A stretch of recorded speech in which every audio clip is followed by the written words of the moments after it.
उड़ान न्यूज़ की कंपेयर हिना खान का शाहीन ट्रेडर्स के लिए खुसूसी पैगाम। आइए सुनते हैं।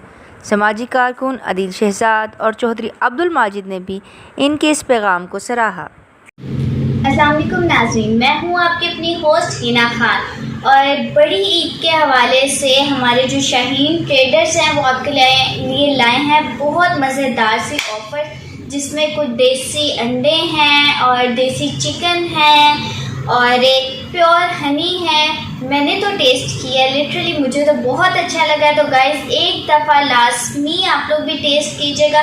जो हमारे शाहीन ट्रेडर्स के चीफ एग्जीक्यूटिव हैं अब्बू खालिद जाबाज साहब, उनका बहुत सारा थैंक्स कि उन्होंने हमारे लिए इतनी अच्छी जो है वो ऑफ़र्स निकाली और इतना अच्छा टेस्ट हमें दिया।